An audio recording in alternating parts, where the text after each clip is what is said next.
What's up, guys? Welcome back to the channel. Renaissance here. I just wanted to briefly talk about a law that was recently passed by Congress. This law is known as Section 702 of the FISA, or the Foreign Intelligence Surveillance Act. It was just recently passed by both the House and the Senate. I believe the President just signed it yesterday. Basically, Democrats, Republicans, everybody okayed this bill. This terrible, terrible bill. For those of you who are not aware of what this bill does, basically it allows, well, where do I start actually? So, for those of you who remember Edward Snowden a couple of years ago, this is the bill that he was making such a big deal about, basically. This is the bill that he was fighting against. This is the bill that he exposed. And when I say Congress just passed this bill, what I mean is they reauthorized it. So it's actually been in the process. It's been a thing for quite a number of years, but Congress is supposed to reauthorize it every so often. And if they don't, the bill just expires, and they'd have to go through a whole new process of passing it again. Well, surprise, surprise, they passed it. So what does the bill do? Well, essentially what the bill does is it allows telecommunications providers such as AT&T, Verizon, Comcast, Google, Samsung, a lot of these different companies. It allows them to store all, and I do mean all, of our metadata. They basically store all this data in giant warehouses in Utah somewhere. So what's metadata? Metadata is basically everything that we type into Google. It's the numbers we call, the numbers we text, the people we text, people we search for on social media, any kind of search histories. It's just all the, not the specific data, but it's all the side data, if that makes sense. Well, Renaissance, that doesn't seem that, big of a deal, that important. Well, it actually is. You can tell a lot about people based on their metadata. It basically, if you gathered one person all their metadata over the past couple weeks, or even the past month, you could basically kind of figure out how they live their life, and that's a scary thing that the government now has. They've had, but they are continuing to have the ability to do. And that's the real kicker of this law, is that, despite what the telecommunications companies are doing, the real kicker of it is that it effectively allows our government, specifically the NSA, or the National Security Agency, to access all of this data with little to no resistance. The problem with that is there's this pesky little thing. It's called the Fourth Amendment, actually. So, if you're unaware, and I truly hope you're not, I hope you're aware of the Constitution if you're from America. Even if you're not from America, it's good to know what the U.S.'s Constitution looks like. But the Fourth Amendment essentially protects citizens from unreasonable and warrantless searches and seizures. This law, by contrast, kind of gives the government the power to do exactly that. It gives them the power to specifically perform unreasonable and warrantless searches and seizures. Now, are they doing searches and seizures of our physical property? No. But it doesn't say anything about physical property in the Constitution. It just says protect citizens from unreasonable and warrantless searches and seizures. So, by default, would our metadata not be included in that? It's data about us. It's our data.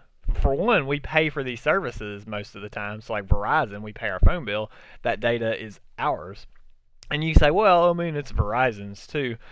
They're just the modem that the data travels on. The data actually belongs to us, but because of this FISA 702 ruling, it kind of is their data now. I mean, it allows them to hold on to that data for as long as they want.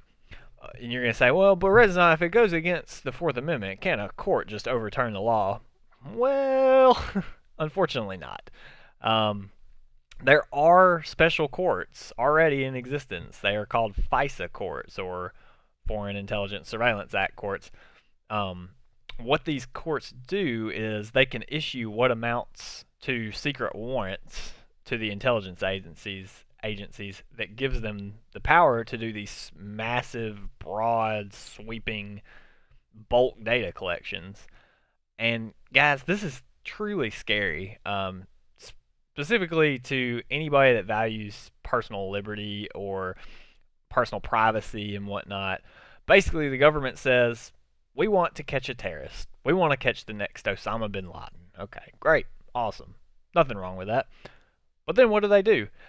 They pull a giant blanket search over tens and tens of thousands of people's metadata to try to match up certain data to find a small link somewhere down the line to a possible terrorist or a possible terrorist connection.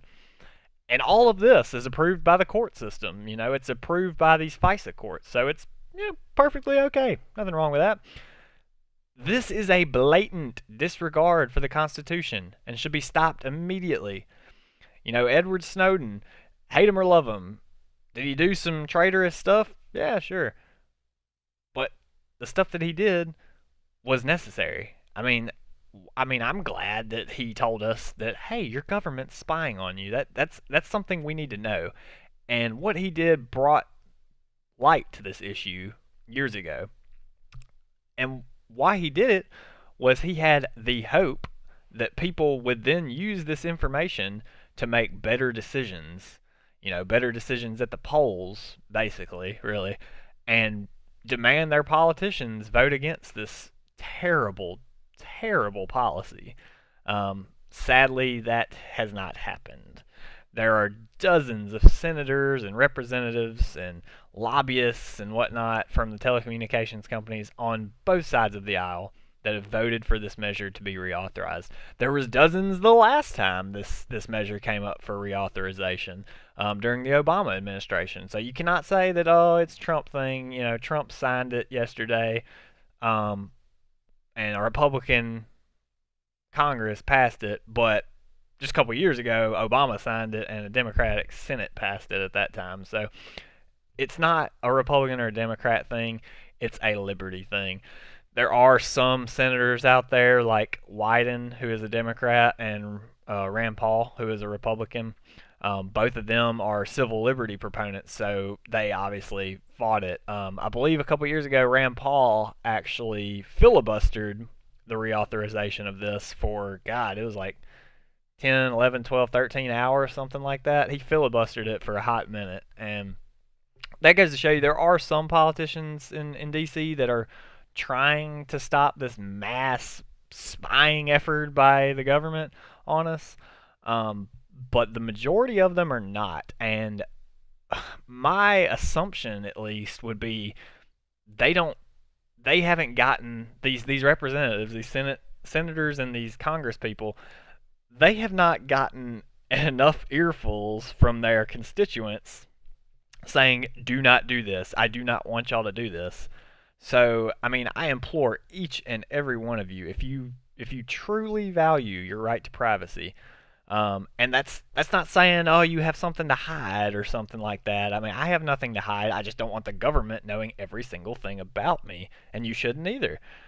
If you truly value that right to privacy, contact your local politicians, contact your state senators, contact your congressional members, contact your national senators or your federal senators.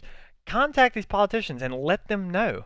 Let them know, I do not support this. I will vote you out of office during your next re-election campaign if you vote for this constantly. If you vote for warrantless spying on me. You know, it's a government for the people, by the people, supposedly, right? Well, the people don't have a say in it, it seems like, because they haven't tried to make their voices heard. There are, there's a good number of people that have, but the vast majority of people have probably never heard of FISA Section 702. So that's why I'm making this video. I just want people to be informed about it. It's an issue that I am very passionate about, And I want to make sure that we can continue to fight this issue. It's been a problem. I think it was very first originated during the Bush, what is it, 41 or 40? Well, I don't know. Bush Jr. W. Bush. It was first passed during his administration, obviously right after 9/11. It has a purpose. I mean, I get that. You know, they do want to catch terrorists, but they need to figure out a way to catch the terrorists without getting blanket information on every single innocent person that does not deserve to have their friggin' phones tapped, doesn't deserve to have their laptops monitored, doesn't deserve to have their search history, saved in a friggin' warehouse somewhere. The telecommunications should not be able to store all this data, and they damn sure should not be able to then give this data to government agencies without the people's consent. I mean, it would even be something else if they just, put the consent in their agreements when you sign up with a service. But either way, that's all I wanted to talk about today. Appreciate you watching the video. Please leave a like, comment, subscribe if you enjoyed it, and we'll see you next time.